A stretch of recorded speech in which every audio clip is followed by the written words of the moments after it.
Bonjour à toutes et à tous, heureux de vous retrouver sur les antennes d'Océan Média Télévision pour votre grande édition du journal matinal.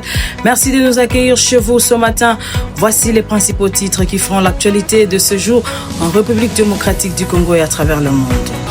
Santé, l'épidémie d'Ebola progresse dans l'est de la République démocratique du Congo. Politique, l'opposition congolaise lance la coalition article 64. Économie dans ces journaux, la croissance congolaise reste solide mais fragile selon les FMI. Le sport, Sébastien Desarbres dévoile la liste des léopards pour les échéances du mondial 2026. Et à l'international, reprise de tensions et bombardements en Ukraine. Voilà tout pour les titres, mesdames et messieurs. Bonjour et bienvenue au développement. Nous ouvrons cette édition du journal par la santé. Les autorités sanitaires congolaises renforcent la vigilance face à la progression de l'épidémie d'Ebola dans l'est de la RDC. Selon le dernier rapport, plus de 100 cas cumulés ont été déjà enregistrés, principalement dans les provinces de l'Ituri et du Nord Kivu. Les équipes médicales appuyées par la MONUSCO poursuivent les efforts de sécurisation des centres de traitement et des zones touchées. Le gouvernement appelle la population au respect strict de mesures sanitaires afin de limiter la propagation du virus. Sur le plan politique, plusieurs figures de l'opposition congolaise ont officiellement lancé la coalition article 64 à Kinshasa. Cette nouvelle plateforme politique affirme vouloir défendre l'ordre constitutionnel et s'oppose à toute tentative de réforme de la Constitution. Plusieurs grands partis de l'opposition prennent part à cette initiative qui pourrait redessiner le paysage politique congolais dans le prochain mois.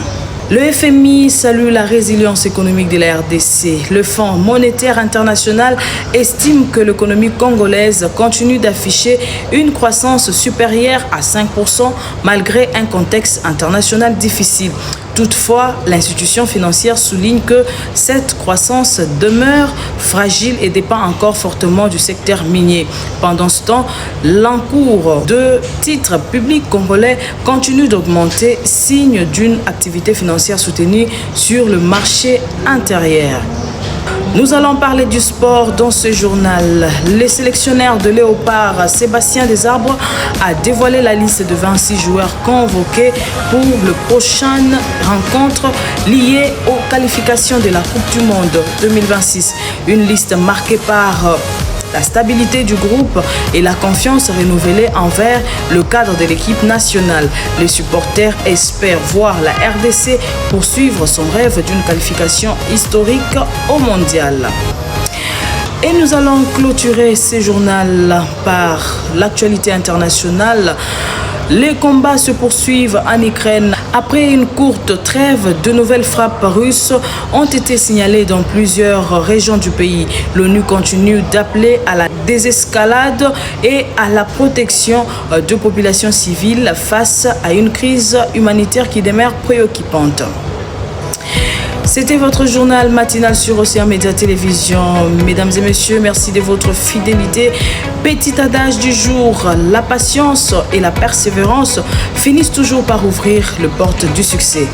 Excellente matinée à toutes et à tous sur nos antennes. Et d'ici là, portez-vous bien chez vous.